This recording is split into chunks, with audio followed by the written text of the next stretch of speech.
Thank you for listening to this Podcast One production, now available on Spotify, Apple Podcasts, PodcastOne.com, and anywhere else you get your podcasts.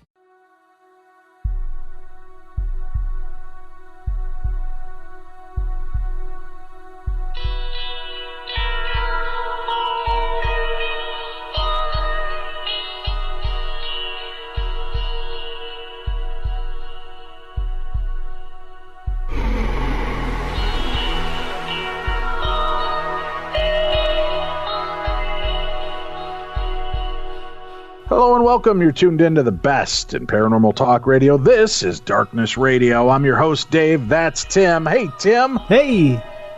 Listen, we got great shows lined up. Man, we've had some fantastic guests over the last few weeks. I want to thank all of our listeners. Again, if there's a guest you want to hear featured on this program, send us links, send us contact information, whatever you've got. We love to broaden our horizons, talking to all types of amazing guests, and we've had some fantastic ones recently.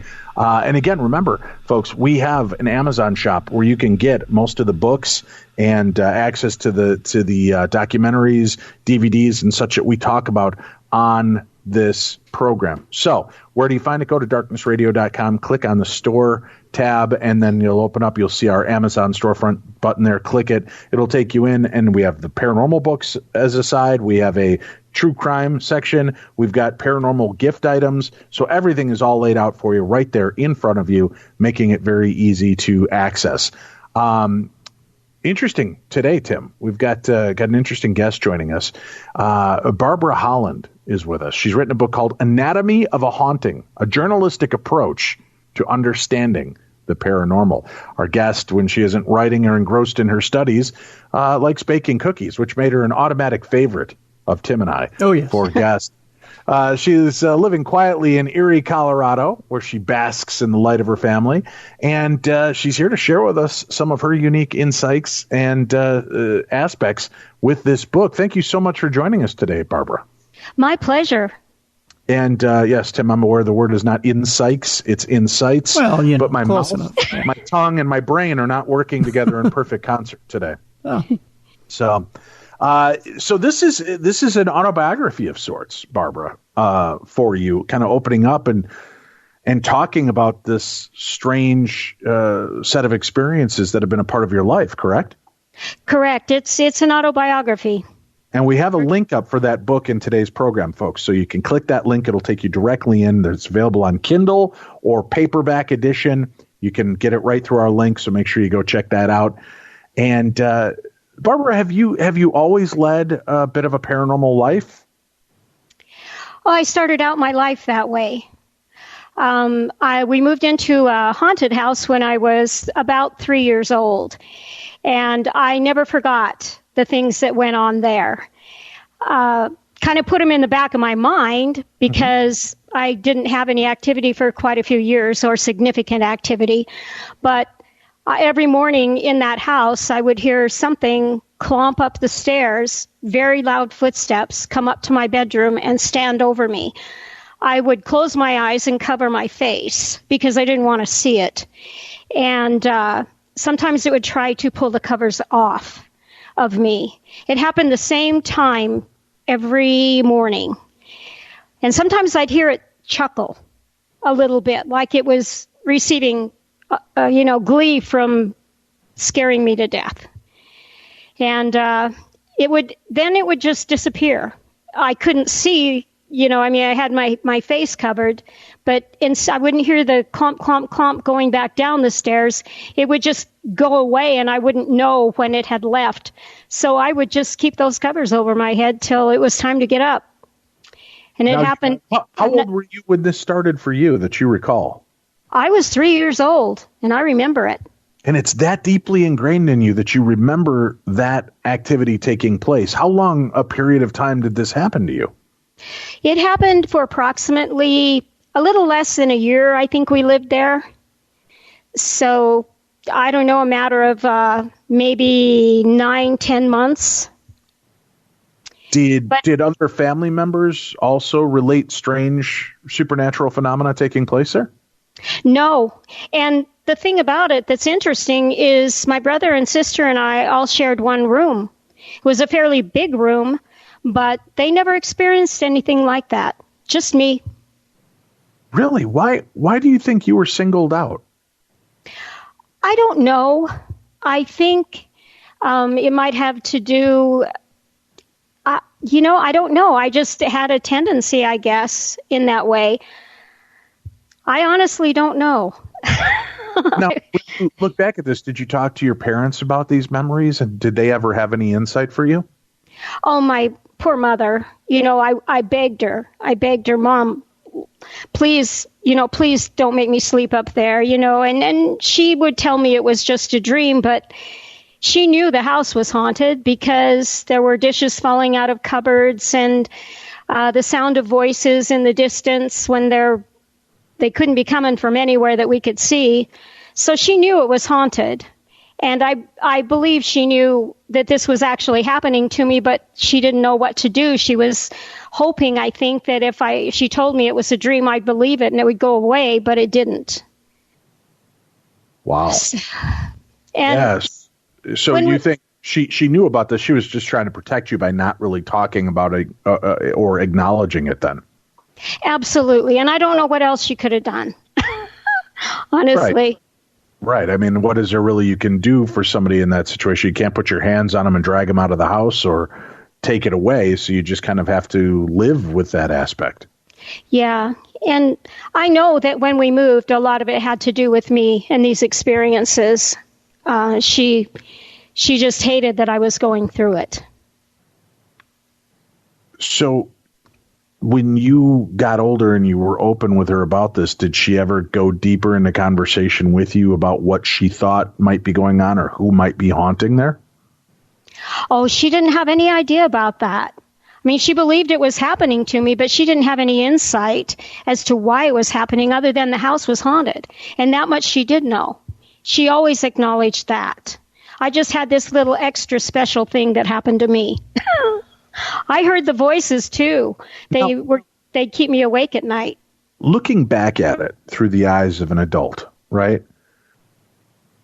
If this happened to you today, do you think it would be as terrifying? And I don't mean shocking. Shocking, of course, something's yanking your blankets off and you hear footsteps. But to me, I mean, it truthfully, it sounds like something my grandfather or my dad would have done to get my lazy butt out of bed in the morning.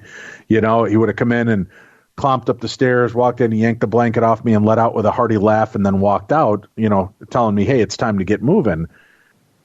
Do you look at it as though you think this was something trying to scare and intimidate you, or now do you look at it as though it was probably just a playful spirit in the house?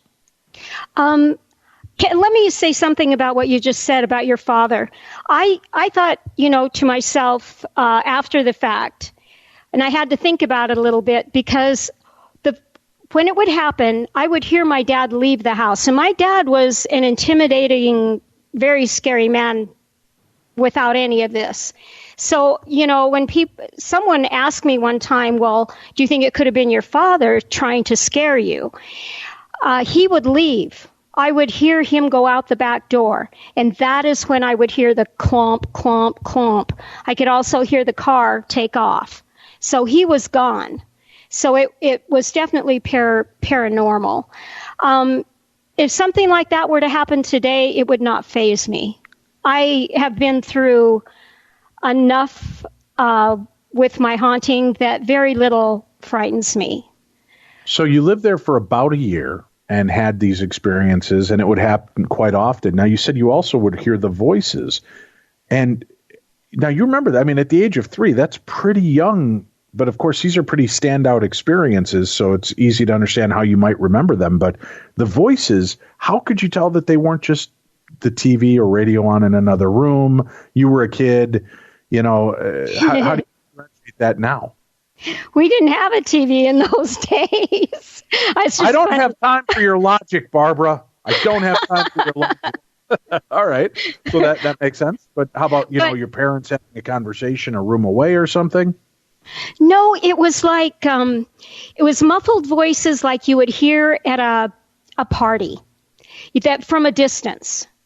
And I recognize that now is residual. And I do believe there was some residual haunting going on there as well. Manchester was a pretty active little place in the day. And I think I was hearing some party animals from the past. My mother heard them. My grandmother heard them also.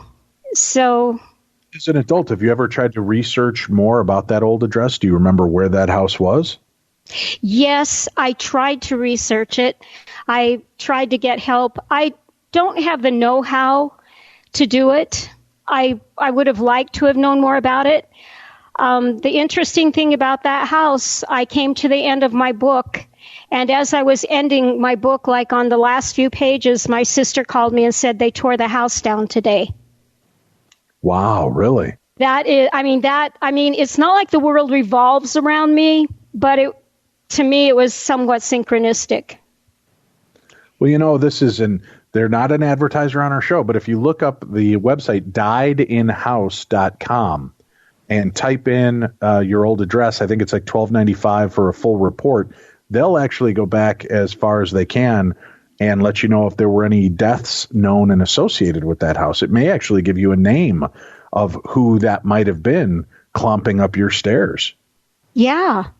Well, diedinhouse.com? Yep, diedinhouse.com. Not sponsors, but they should be of this program. Diedinhouse.com. Yeah, when you type in the addresses, unless you know the address changed at some point in history, sometimes that can get a little wonky. But as long as you know that that was the address when you owned it or when your parents were there, it should give you some insights going back to the original owners as much as it can. Or if it doesn't say, hey, John Smith died in this house, it could say that John Smith died when as an owner of that house, giving you some insight to who's there and what's happened, or perhaps what was going on. Did you ever reach out to family members or people that lived in the house after that to see if they had any experiences? No, because I haven't lived in Washington State since I was in my 20s, and to an extent, I think you already know that I had an experience with a dark figure in the next house that we moved to. Now I've lost my train of thought. I'm sorry. I was just asking if you had been in contact with anybody that ever lived there, but you answered that by saying you never went back after, at the age of 20 or so. Well, I did go back, but there was no one for me to talk to. Oh, okay. It was years, like 20 years later. So, Gotcha. Yeah. All right. Now, so that was your first experience with the supernatural. And aside from the blankets being pulled off and the laughter and the footsteps and conversations, were there ever any other scary moments that stand out to you from that original haunting? There's something that is very vague in my mind, and I think it was the last straw for my mom. She found me locked in a closet. I believe I'd gone in there myself to get away from something and shut the door. And I guess I was absolutely scared to death. And like I said, I think it was traumatic enough that I can only remember what I'm telling you. And her remembering it. And I think that was it. She said, we're leaving. We've got to get out of here. Really? So, She became that aware of, we need to get out of this place. Yep. Now, do you remember getting in that closet or how you got locked in? Does any of that resonate with you still? No. I don't. I do remember it happened. I remember my mom and me just begging that we could leave, that we could get out of there. That's all I remember. Was it your dad kind of fighting that, or what was going on? I don't think so. They went out and they found a really nice little house for us. So. But it was probably you were tied into a year-long contract or something for renting the place, and it's not just easy to pull up stakes and get out of those deals, is it? Yeah, no, it isn't. But we did. I don't know how they did it. I just know that we got out of there, and I'm sure glad. All right, going forward then, how soon was it again until you found yourself in a haunted situation? I am not sure of when it started, but when we left that house, I was close to 4. It was probably a couple years after that I started seeing a dark figure in the doorway of my bedroom. I shared my bedroom with my sister, but she never did see it. Now, I should say, too, from the time I lived in that haunted house until recently, I couldn't sleep at night. I was, as a child, so afraid of what might be around me, or a little bit afraid of my dad and things that were going on there, that I just couldn't sleep at night. And I'd be awake at ungodly hours. I'd go to bed and I'd beg my parents, could I just get up for a little while and watch TV with you? I just can't sleep.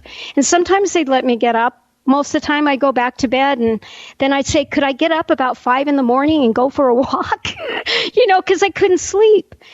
And so I was awake at times everybody else was asleep. And sometimes I'd be sitting up in bed, and I can't remember the first time, but I'd just lift up my eyes a little bit from a book I was reading with a flashlight or something, and there would be this dark figure.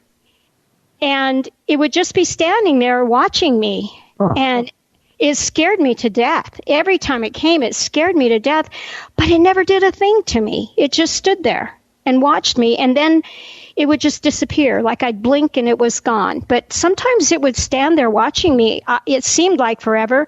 I would say now that I've been haunted by other things, that it probably wasn't forever, but maybe like 2 or 3 minutes. And that's significant. Once again, it becomes an imprint in my mind because it happened frequently. Not as often as the other thing, but... Right. Well, you said something interesting, and I don't know how deeply you are willing to dive into this, but you said that you were frightened by different aspects of this, and sometimes even by your father. Was this a sense that was also held by your brothers or sisters? Were they also... did they have issues with your father as well? My father was a very abusive man. Mm-hmm. Like most people, he had some redeeming value. Every once in a while, we'd see him actually try to be a good father, but it just wasn't in him. He was mentally ill. I don't mind talking about what happened to me because it's turned out to be a very important part of my book. And honestly, I'm surprised about that. Were you the main focus of the abusive nature of your father, or was it pretty well spread around? As far as the incest, it involved my sister and myself. All right. The only reason I ask, and again, not trying to push, but as you said, it's a big part of your story, is, often people wonder what is the catalyst for people to start having these moments. And because things seem to center around you, it appears that you were, in fact, a poltergeist agent. You were perhaps the battery that was creating the energy template for this phenomena to take place. Whether it is true ghost-like activity or if it is poltergeist phenomena that, how you ended up locked in the closet might have been a psychological thing. Not saying that it was only in your mind, but perhaps an expenditure of energy that puts you in there trying to keep you safe and protected. And this black shadow standing in the door, always watching over you. We've spoken on the show before. Shadow people is certainly something that, can be very chilling and terrifying for some. But we've often wondered how many times are these shadowy figures more sentinels or guardians that watch over us? And if you were in a position of fear and a position of trauma, it makes sense that may be what this being was doing, was watching and there for you in a sense. In retrospect, I believe that. As scary as he was, he would be scary to a child. If I were to see him now, it would be different. But as a child, my goodness, he seemed so tall. He seemed, but I do tend to veer toward exactly what you're saying. The RSPK part, the poltergeist part, it's one thing to talk about it. It's another to be told you're an agent. It's hard for me to accept. It's hard to me to accept it as an adult going through a haunting. It's hard for me to accept that I was causing these things as a child. But I do try to look at it with an open mind because I've had enough people tell me, and including yourself now, thanks a lot. It's not meant as a way to say, oh, this is all your fault. That's not it at all. The intention is that because you're a person that was in a spot of chaos and anxiety, our body responds, and we don't really know how to measure those energies that are expended during those stressful times. And they found that in a lot of cases, there's usually one person that the paranormal activity centers around. That's the paranormal or the poltergeist agent. I was meaning that more in the sense of maybe that's why brothers and sisters, they didn't experience it or experience what you did, that these could have been projections there to protect you or projections from you that were there during this, and that kind of chaotic energy that just most of us have. I've seen it around some of my own children when they're in levels of high stress. Equipment doesn't work right. Other strange phenomena might take place.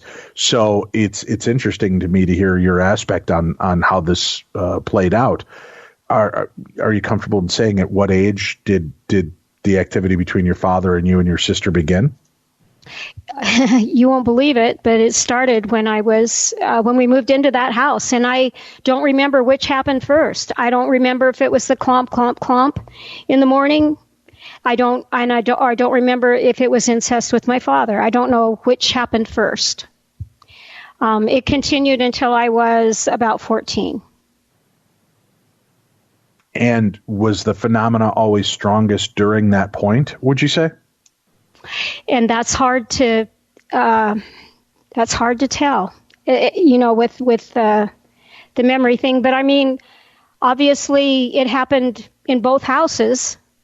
I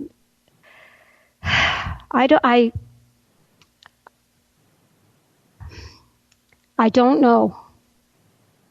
After you said this happened until around the age of 14 for you. At that point, the incestual relationship stopped?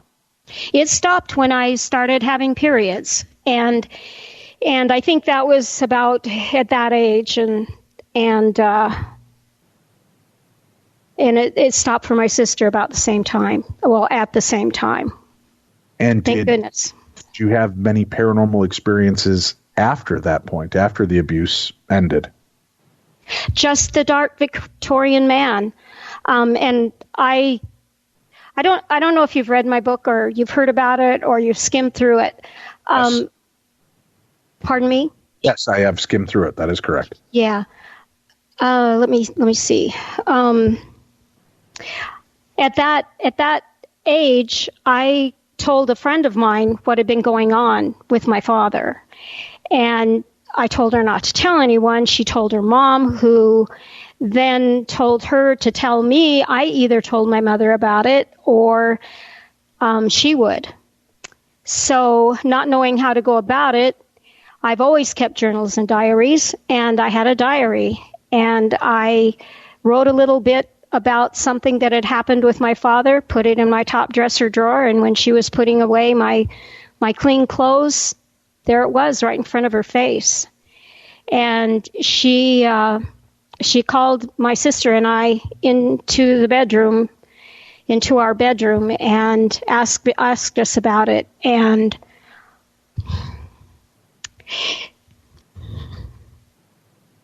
what a horrible thing for her. I can only imagine.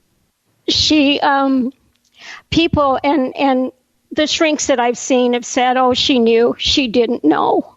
She really didn't. She was a sheltered little girl. Her father loved her. She couldn't imagine something like that. In her wildest imaginings, knowing that he was abusive anyway, she never dreamed of anything like that. To see the look on her face, I still see it. And her head just dropped into her hands. She didn't know what to say, but she went to my father the next day, and she had been, like most women in those days, completely submissive to my father. And she went to him and she asked him about it, and he denied it. And she didn't believe him. She went to her Episcopal priest, father, whatever you would call him, and told him about it. And of course, they were very much against divorce in the Episcopal Church at that time. And he told her that he wanted my dad to come in and see him, and that maybe they could talk about it and, figure out what had actually gone on. And my dad refused, and Mom said to him that he needed to get some therapy then, and he walked out the door. Mother's Day 1964, I believe. And right before he left, and this is the hard part, he only spoke to me. And he said to me, "Barbie, this is not your fault. That could make a person feel good, or it could make a person feel bad." And to see that better side of him, it made me feel bad. It made me feel like I'd done something really awful. And then when I would have to watch my mother working so hard because he left the country after a place and time, and she ended up taking care of us on her own. But the difference in our home after he left was unbelievable. Unbelievable. Just incredible. We had all been we were scared of him. We'd get paddled over just about nothing.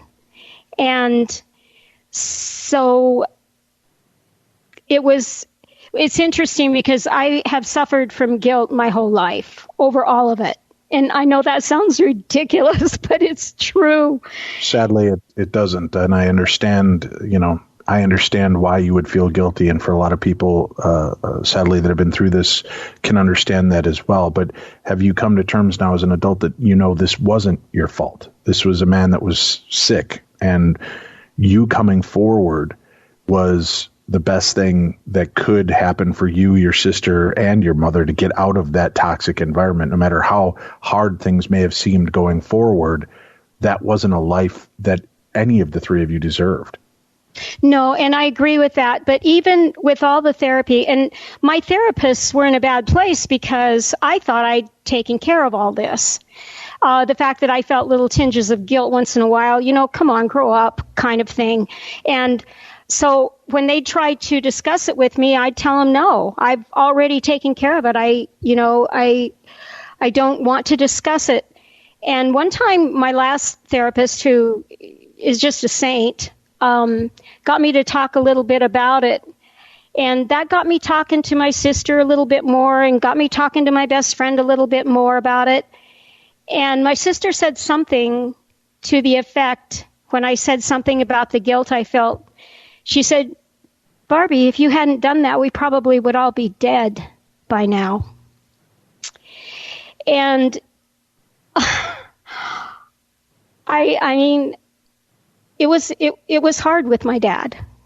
It was really hard with my dad. And I know it was the best thing, but when she said that, sometimes people can say something and they have no idea. But those were the words I needed. And I needed them to come from her. Well, I'm glad that she was able to do that for you then and open that up for you, because you did. Opening up, those things happen for a reason. Being open and sharing with a friend and putting it in your diary and doing that did save all three of you from a life that was was not a life that, as I said, any of you deserved. Yeah, and I don't, my brother, I guess I would have to say of all of us, I was Dad's favorite. And it wasn't just because of the one thing that we've been talking about. He would actually confide in me once in a while. I would go places with him and there would be no problems. I mean, we had some good times. It wasn't all bad, but there was always this undercurrent of fear, and I always knew he wasn't gonna stay the way he was. Enjoy it while you can, because it's not gonna last. And I wonder if he wasn't bipolar, tell you the truth, or possessed, or had an attachment. There's a lot to wonder about. Well, and we want to put things in a compartment that makes sense. And it's probably easier to believe that somebody was influenced than for them to say, that no, there was mental illness or there was sickness or something. And what begat what? Could there have been a spiritual possession of this masculine force that was yanking your blanket off of you? Was this force influencing your father? Or, as you said, what came first, the chicken or the egg? Did that become a part of a projection because of the fear that you were in and not knowing how to protect yourself as a child at that early of an age? And that's really insightful of you to say, because I've wondered the same thing. And other people have wondered that as well. Maybe he became possessed in that house. I don't know. I do know that ultimately we're all responsible for our lives. I don't blame my mental illness. I don't blame the haunting. I don't blame the incest. Everything is up to me. I'm not here to have a whole lot of fun. We're here to be tried. And we have to overcome our trials.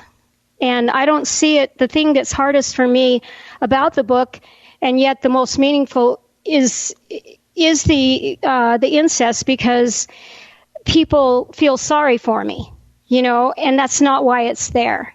It's there for a very specific reason. It's a part of every facet of my life, and I knew it had to be a part of the haunting.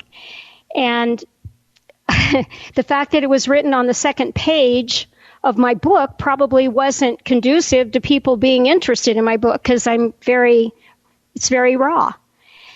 And, but yet, if you're going to write an autobiography and you can remember your life from 3 years age, 3 years of age, and there were significant things that happened, it ended up on the second page. And my son, who was kind of helping me with my editing, said, "Mom, are you sure you want to do this? Are you sure you want to do this? Or do you maybe want to write it in a little different way?" So, I thought about it, and then I went to my daughter and I asked her, and she said, "Nope, you leave it just like it is. That's the way it was." Yeah, your story and your honesty may continue to help more people than you'll ever know, with the raw nature that you're able to share this experience. So I applaud you and your strength and your daughter's wisdom to have you share the story as it happened and as you remember it, not dumbing it down or sanitizing it, because this could give some really interesting aspects and insights to many people that have been in your situation. And I want to add this, especially to you, because we're both what I call seekers. We're trying to figure this all out. I have had 3 different people contact me who have been sexually abused, and they have a dark figure that follows them around and attacks them, just as I do. And it's given them some insight where maybe they are getting psychological help for this. Maybe what they really need is an exorcist or someone educated in paranormal things to help get rid of the dark figures, because now this has become real to them. Now they're feeling like it's not in their head. And do you find it true that so many psychological things like that, there's two ways of handling them? When you can't get it fixed psychologically, let's try the spiritual. I agree. I mean, if you're seeking, I think it's important for people to seek the psychological aspect of help and try to get insights that may help them heal, that you're not going to get from a medium or, a deliverance person who might come over and, wave a feather in a puka shell filled with sage. Although that may be helpful, it's not getting to the core root of the situation. And in your case, this is something that you needed as a total healing, something that you could work on psychologically and then spiritually defend yourself against the, how do I want to put this? I mean, certainly somebody in your situation, there were some weaknesses put into your armor, and those needed to be refortified, and spiritually, psychologically, and physically. It's not for us or our listeners to judge, oh, this woman's crazy. She was just physically and sexually abused, therefore she's projecting. We don't know that. We can't say that with 100% certainty. So I applaud that you tackle this in many ways by looking at the psychological aspect of what you went through and trying to heal that, and then examining the spiritual aspect and trying to heal that, because all of it could play a part in the entirety of the picture. And when you only fix one part, you're not really fixing it. You're putting a Band-Aid on something and hoping that it's going to hold. But you've got weaknesses in all the other aspects that haven't been addressed, and that can be what causes the imminent collapse, in other ways, and could lead to possession, oppression, and other dark manifestations. So you're right in healing the entirety of who you are, as opposed to just one or two aspects of that. Very good, yeah. I think this life offers us a lot of crap. And, I just feel like the devil exacerbates it. If you got something that's giving you problems, he's going to see it. He's going to hone in on it. And I don't know. I'm not putting living here down. I want to be here a lot longer. I'm loving my life more than I ever have right now. So I love this life, but I say it's not meant to be, a cakewalk. It isn't meant to be that. Do you agree? I completely agree. And, I won't say things dismissively as though, well, each one of these things are a learning point for us, because it's hard for people that have lived through this to think, well, I didn't need to learn this and I didn't want to learn this, and that wasn't a choice that I would have made. And I'm not necessarily one that buys into the premise that in between lives we choose the journey for our next life, and we chose to be somebody abused, we chose to be somebody hurt, because it doesn't make sense. So I would never dismiss what you've gone through with something that broad stroke, but you're proof of the fact that those things that happened to you were not what defined the person that you would become. What defined the person that you became is how you reacted afterwards, and how you pulled yourself up and moved forward and have a healthy, happy, productive life and children, and being a good mother, a good wife, good human overall. With all of our flaws, that is what's going to define who we are and what the legacy is that we leave behind us. Yeah, and I've thought about it a lot, and I do feel we choose to come here. And I think it's a crapshoot. Whatever happens to us, we need to get through it. And we have two forces. We have good forces and we have bad forces. And we need to try to stay with the good. And even, it wouldn't make any sense for us to come here because we want to be tried and then take our trials away from us. as bad as what I felt at the time, I'd pray as a child, please take this away from me. Please don't make me go through this. I can't do it one more time. Nothing changed. And it took me a long time to understand that wouldn't have been the best thing. I came here. This is what happened to me. God helped me through it. And that's what life is about, not to avoid things. And I don't believe I chose that. I really don't. I believe it's just a crapshoot. And I'm sorry, go ahead. And it's up to us to seek help. I agree, and again, I applaud the strength that you've used to get to that point and seek help, and realize that seeking help is not the sign of weakness. Seeking help is the true strength. So, congratulations for doing that and setting a much better example for your children. I got the best kids in the world. Well, I'll fight you over that, but okay. Let's do this.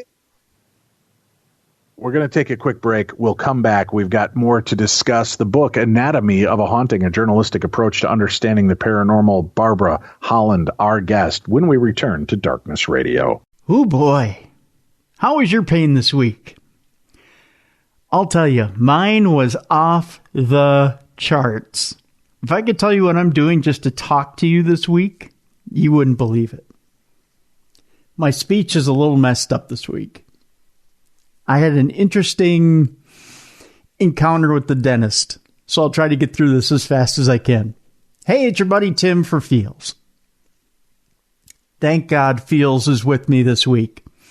It has been an abomination of pain this week. Not only my regular pain, but throw some dental pain in there as well this week. I'm dealing with some incredible stress, incredible anxiety. I don't know if you have anxiety dealing with the dentist. I do. Let's talk about that for a second. Sitting in a dental chair, hearing that drill, and then hearing that they're going to pull some teeth. Man, let me tell you. I shook, and I shook, and I shook. And they just told me they were going to do it. They didn't give me any warning. And I was shaking when I got home. I mean, and it's the one thing, I don't have much fear of anything in my life. I had fear when it came to this. And I was shaking when I got home. So what did I do? I came home and I had my vial of Feels. Because I needed something to help me with that anxiety, that overwhelming anxiety.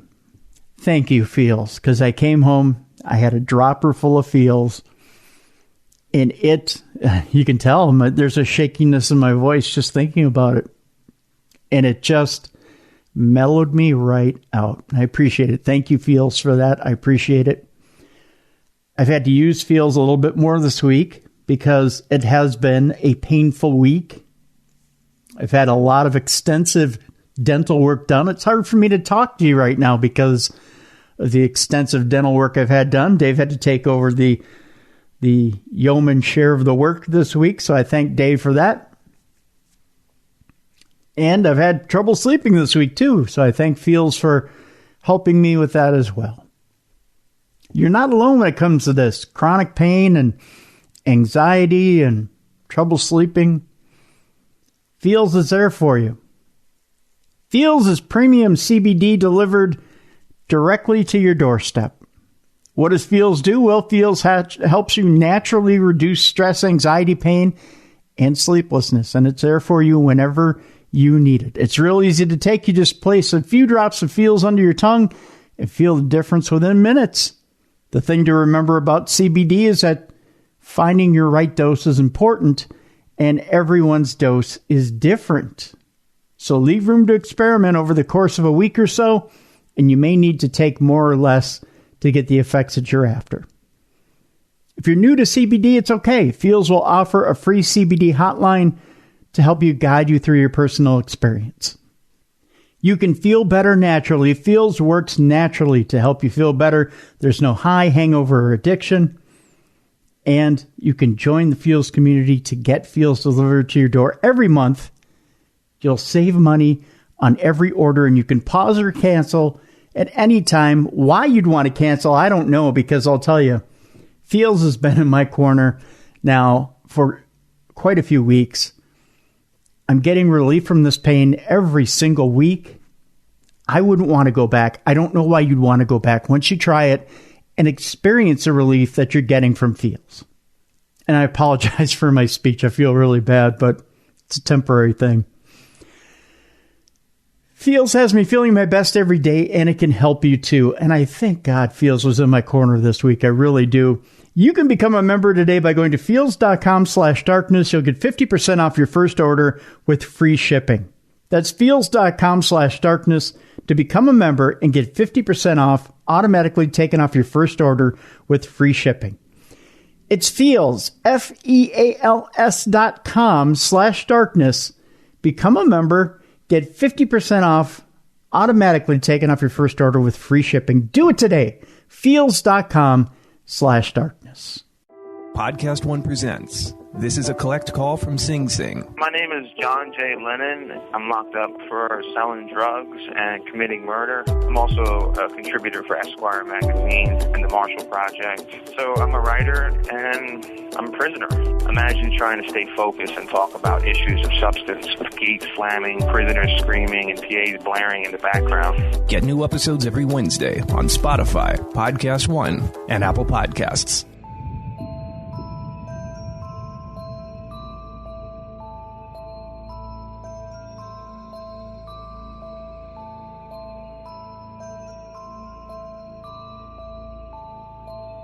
Barbara Holland obviously sharing a very powerful aspect of her story, an insight that many of us don't hear when we investigate the claims of the strange and supernatural. And tipping back now that we have an understanding of the life that you led and the human elements of what was taking place, the shadow person that you would see in your door, the kind of activity that you would experience, were there ever any voices or sounds of it moving? Anything else that you could attribute to this supernatural force? Nope. No. Okay. It was very still, just stood there watching me. And like I said, I tend to believe what you've put forward, which is that he was probably a protector. And I know that's hard for some people to hear because you think, well, what the hell did he protect her from? Obviously, she still had to go through that. She still experienced the horrific nature of what took place. But, maybe what it was the protection came in the way of the madness of what your father was doing to you was not followed by the madness of what supernatural elements might be there as well. The darker elements, things that could take advantage of a vulnerable child and break her further with oppressing you and possessing you. Maybe that's what they were there to do, to save you from any further spiritual damage. I kind of feel like I could look back when I was going through my 4-year haunting that I put in a journal. I recalled these things that had happened to me that had happened quite some time before. And I had through the years determined that they probably didn't really happen. But it was invaluable to me to look back on those things as I was experiencing another haunting. The similarities. I don't know, somehow I think some of us are meant to be spiritually open. And if we're spiritually open, we're going to get the good and the bad of what is spiritual. And I think that there were 3 things that I think of when I think of my childhood. I think of the dark figure. I think of the ghost in the first house, and I also think of what I felt. Honestly, I don't know if you read about the poltergeist experience, the Ouija board experience. Right, but I'd prefer you tell us and walk us through these kind of stories as we progress through your history. So if you'd like to open up a little bit about that now, and understand, folks, we're still giving you a cursory look at her story. There's so much more in depth, and she does a beautiful job in crafting this book and really putting her story out there.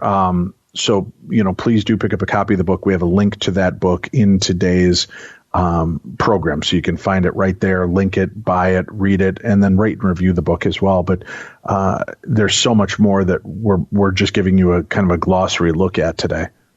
So please talk to us about the Ouija board experience. Well, I'd have to go back in my book. I think I was like around 11 or 12 years old.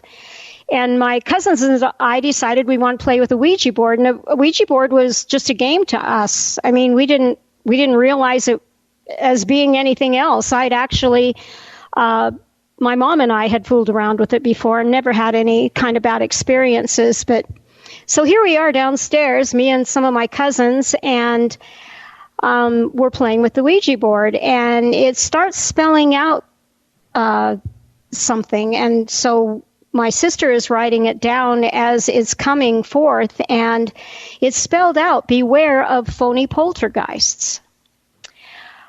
And I mean, we didn't know what a poltergeist was. Right. We'd never heard the word. We'd never heard the word poltergeist before. This is way before the movie. So we went up and told my sister told them what had happened. And yeah, the thing that's interesting and the thing that has followed me is the word phony. My concept of poltergeist is completely different from the mainstream thinking. I think it is, some people see them as demonic. Some see them as ghosts. I see them as something different. I was a very introverted child. I had all kinds of fantasies and crazy little things that would happen to me that were actually endearing to me, and they have continued throughout my life. It's like they used to be described as tricksters, and this is still how I kind of see them. They're magical. They can do amazing things that I don't think are prompted by the devil, or, it's a matter of semantics, I guess. I just think there's something different, and I think there's something that need to be studied a lot harder. I don't know exactly what they are, but if in fact, I created something, and this is what it's attached to me, and that's why it's endearing to me. I don't know, but there's so many things that have happened in my life that have just been so magical, and I've always attributed those things to a poltergeist. And I think the word phony, like I said, it's never gone out of my mind. It's kind of like they're used as patsies for other things. That's kind of how I see it, just from my personal experience. And once again, it's not the way anybody else sees it, I don't think. It's your journey and your understanding and exploration, so we accept that. But you have, obviously, these experiences around you. Were other people ever witness to the experiences that you were having, even though they may not be seeing the experiences or having them in the same way? When I first started having a haunting in my brand new house in Broomfield, first thing there was a lot going on in my house, but I thought there was actually someone in my house, or someone knocking on my windows, or, stuff like that. I didn't attribute it to anything else, and I'd call the police and ask them to come, and they'd search my house, and there wouldn't be anything there. The first thing that happened when I decided this is something different, it was really a couple years down the road, was the doorknob jiggling. It happened all the time. I'd hear like a doorknob jiggling, and especially on my bedroom door. And no one was there but me, so I had nowhere to put that. And my daughter, well, actually my whole family came over for a family dinner, and my nephew and my daughter heard it, which was just so redeeming for me. So redeeming for me, because my daughter's always believed in this kind of stuff, and she would tell me, Mom, these kind of things happen. You know, these are actual things that are happening to you.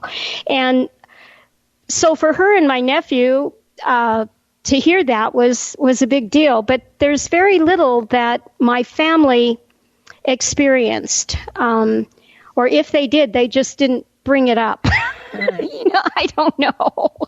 But I mentioned that I was being told by those, or it was being suggested to me by my psychologist, my counselor, that these things were hallucinations, and I was almost diagnosed. I wasn't diagnosed bipolar till 2005, and I think I'd had a problem for a long time before that. But now I forgot what I was going to say. Well, with that, and I mean, getting a diagnosis. Oh yeah.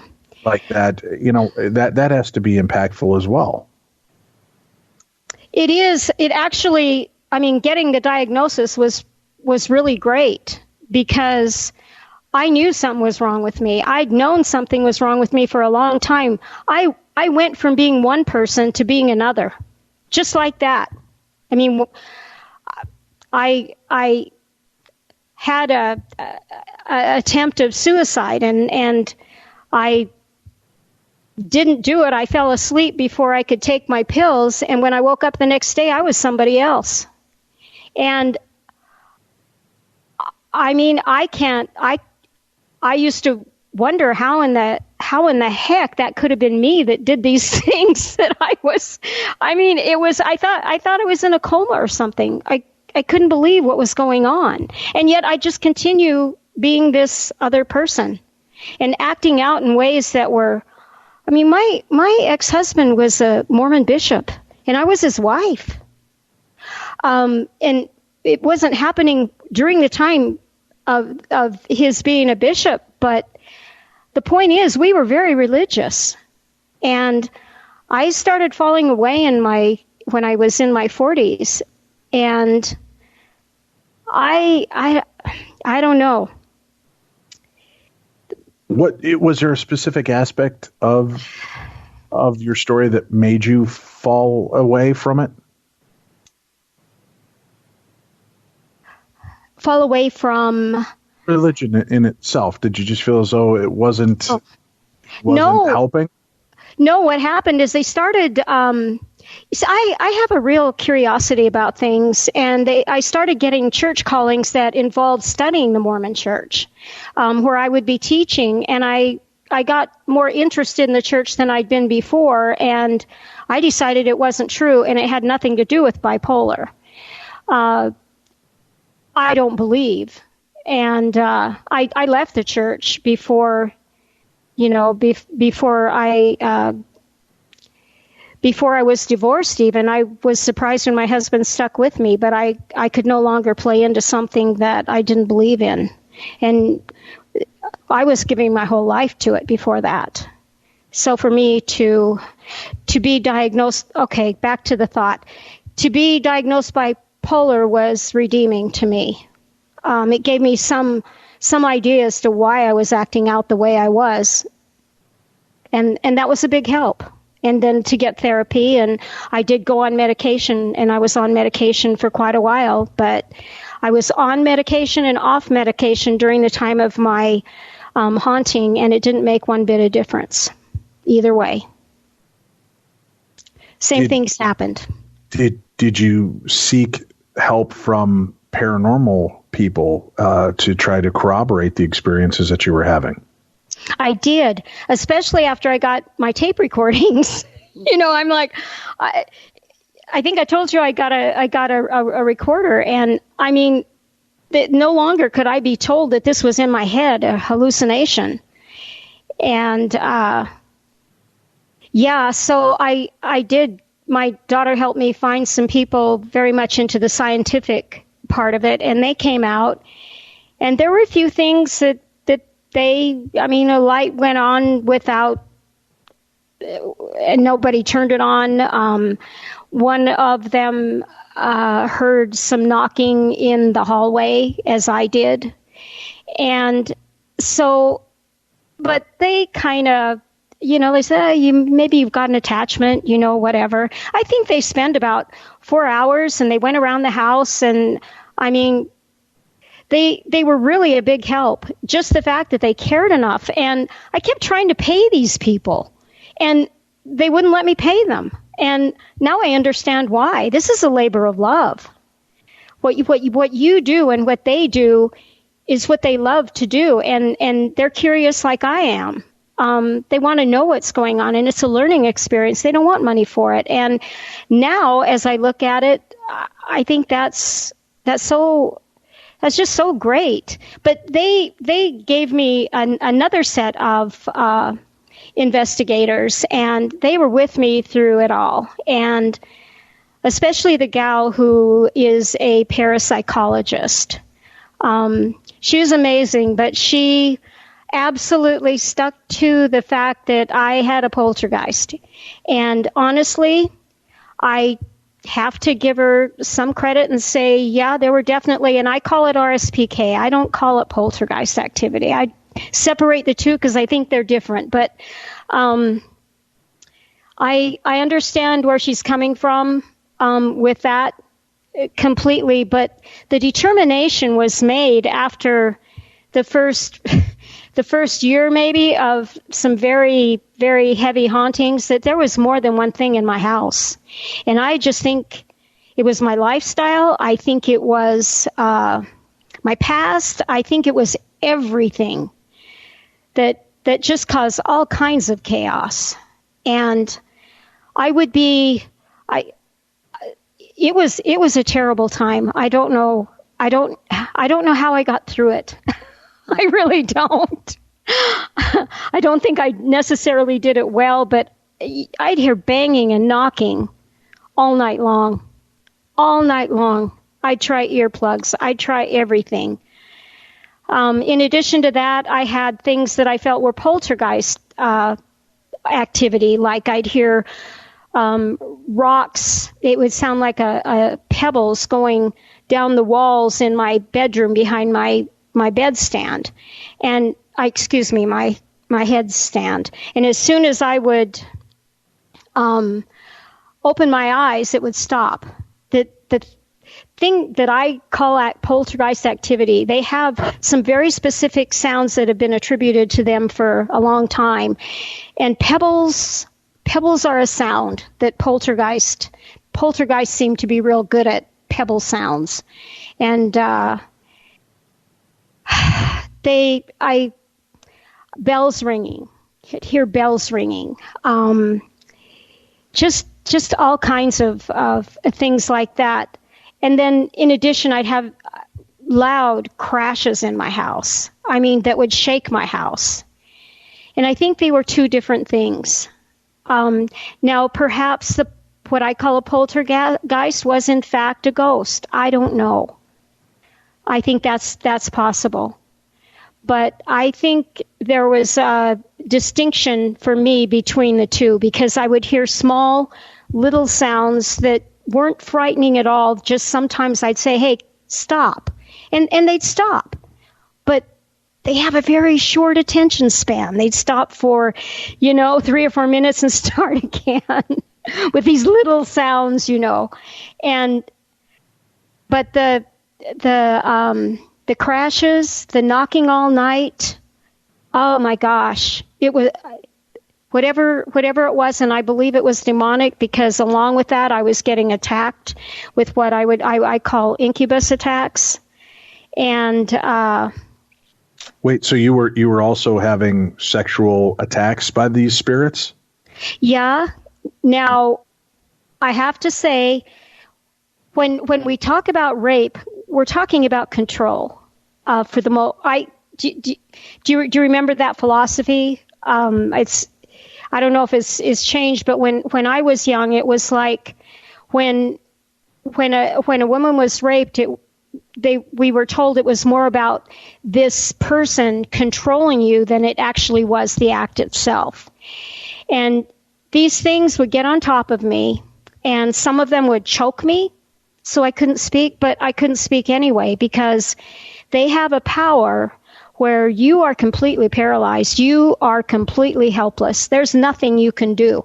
To this day, there is nothing I can do when one of them attacks me. And it doesn't happen as often, and it just doesn't faze me anymore. They go away, and I don't see one for, months. So it's not like it's an everyday occurrence around here. It isn't. They get no energy from me whatsoever, because I'm not scared of them. I know I'm paralyzed. I know what's going on, and I just wait for it to stop. And then I banish them, but they had already left, so I don't know. But still, I do. I banish them in the name of Jesus Christ. There's another kind of attack that I would get, and it was different. It was with what I would call an evil spirit, where I would get into bed, and I would feel, I'm a side sleeper, and I would feel something put its arm around me from the back. And then it would start squeezing me. And, squeeze me to the point I could hardly breathe. But I could still speak, I could still move, and I could still try to fight it off. And I think these are two different things. I think incubus attacks there's no control over them. They don't bother me as much because they know they can't. Do you know what I mean? They just can't bother me anymore. They come and go. The evil spirits I can banish in the name of Jesus Christ, and they go away. But I can't say, like I said, there were a number of things going on in my house. A number of things, and I'm sure I was the instigator probably of some of it, but a lot of it had to do with my lifestyle. I was a loose woman. I have to admit it. I'm not proud of it, but I was. Well, a lot of times somebody in your position that was molested at an early age has a problem with trust issues and developing healthy relationships, especially sexually, because of what they've gone through. So loose woman seems almost dismissive to you. I don't think that was something that was, I just think that might be a little bit too harsh of a judgment on yourself. It's your life to lead and your examination to explore. But I just don't want you to continue to put that label on yourself, because you were and are still living a life that is impacted by actions that others put upon you. And you sound like you're very good at maintaining a level of strength and not being victimized. You have been victimized, but you don't allow yourself to be a victim. And I appreciate that aspect of who you are as well. But the more you hang on yourself titles, the more you begin to believe or train yourself that is a reality. You were a sexually active person that many of us are, and dealt with things in a different way, seeking something that you felt was missing. So I don't think that necessarily makes you a loose woman. It just makes you a vulnerable human that was seeking comfort somewhere. And I'll go along with that. I put that out there, and you're right, I shouldn't say those things about myself, but I put it out there because people know what I'm talking about. If I say that and I admit that, then I'm saying, yeah, I was sexually promiscuous. I was these things. And I think that played into a lot of it. And when I left the Mormon Church, unfortunately, I left God too. And He had not been a part of my life for a long time. And what is the saying about foxholes and soldiers? Right, that's when you're closer to God, is when you're in the foxhole in the midst of it, is when you, that's when you're calling out. There are no atheists in foxholes. That's right. What the saying is. Well, I was in a situation where I nothing was working. And I asked God for forgiveness and asked him to come back in my life and to help me. And he did, but it was a long time coming. It didn't just come right now. I think I had to go through some of this stuff. But it was going back to him that brought me my peace. And it took a long time. It took a long time. I still had incidents. I still had stuff going on. There are so many things in my book, and I think there's so many of them that people can relate to something. They're going to find something that has happened to them in their life that maybe they want to look at a little closer. And in fact, some of the things that I mentioned may not have been paranormal. They may have been. It gets real hard when you are experiencing something like that to decipher which is paranormal and which is just a clump. So they're bumps in the night. They're not anything. Just something going on outside or your refrigerator or whatever. So The journal was very important, and I can't even begin to talk about all the things that happened to me. But it was an interesting time, but it led me to where I'm at now, and I'm on the good side. I have of the spiritual realm. I have spirit guides that protect me to a large extent, and I'm able to. I have some mediumistic tendencies. I don't know if mediumistic is the right word, but I am able to communicate with people who have passed on, and I've actually been able to help a few on to the next life. And I cannot tell you, and perhaps you already know, I wouldn't trade that for anything. I wouldn't trade my conversations with just those who pass through my house and just need someone to talk to.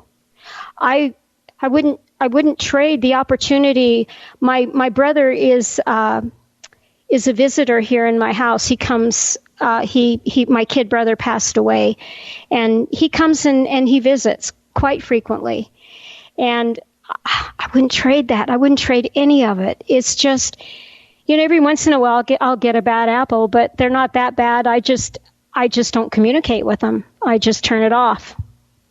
But if you're going to be open, you're going to be open. Just like in this world, there's good and there's bad. And I'll take the bad if I can keep the good, because I've got pages and pages of conversations I've had, and I do it not. I guess some people call it automatic writing, but I start writing and I have conversations that I write down with these entities that come to me, and I've never asked for any of them. I don't. I'm trying to remember all the language now. I don't conjure anything ever. They come to me if they want to. If someone were to come to me and say, could you try to get a hold of my mother for me? I'd say, no, I don't do that. I leave myself open, but I don't ask for any of it. And I don't provoke anything. I don't play with Ouija boards. I don't do anything to bring these things on. But I have so many good experiences. As a child, I used to visit an old man. His name was Mr. Sanborn. He lived in a house that would be considered a tiny house these days, a little log cabin. And I saw him as a lonely old man, and I would go visit him. And he was always so kind, and he had these Presto logs he'd put in his fireplace, and they always had such a distinct smell. And I never forgot that man, but it was right after meditation when I take the opportunity to write down thoughts, or if someone comes to me and we have a conversation, I write it all down. And the name Mr. Sanborn came to me, and I'm like, what the heck? And I heard him, and I said, Mr. Sanborn, can I help you? And he said something which is really interesting, and I still to this day don't totally understand. He said fours, and I got it as Fours, like a number. And I think that it has to do with what is it, the numerology. And it means a lot of different things. It means good health. It means, it's a very positive thing for him to say 4s. And I said, you were always so quiet and so sad. Are things better now? He said, mistaken, a little lonely maybe.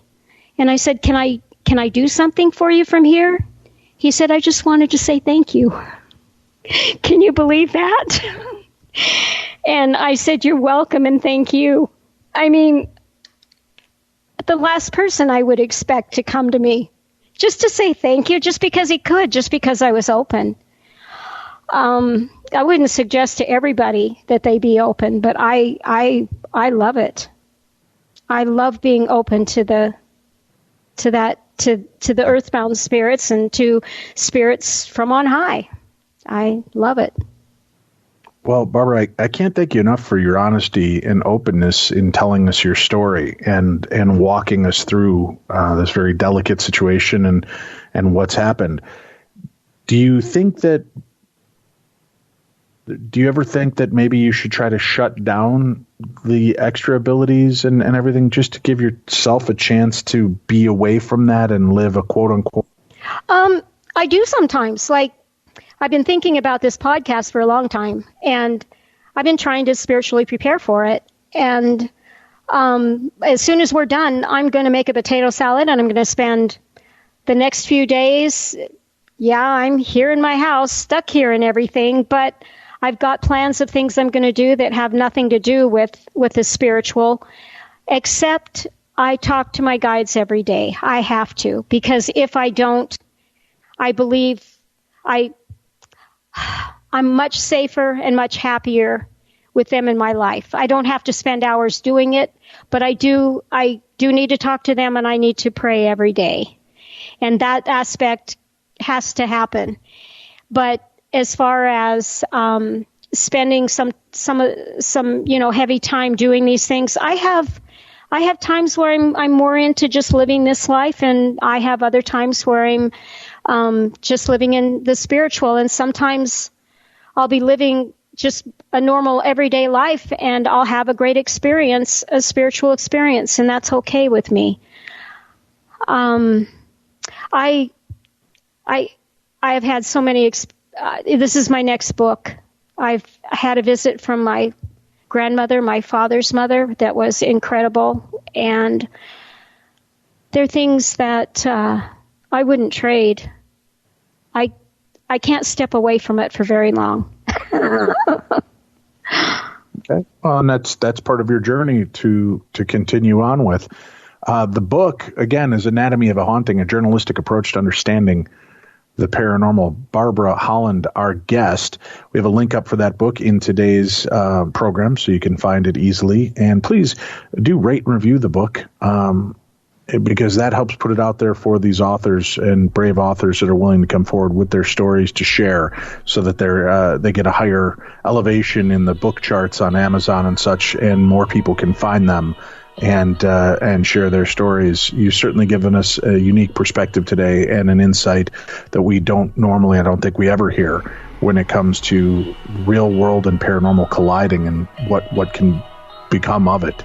So, Barbara, thank you very much for being here today. Thank you so very much for the opportunity. All right. That's it for this week, folks. We'll be back again next week with more of the best in paranormal talk radio. I'm Dave Schrader. That's Tim Dennis, and this is Darkness Radio.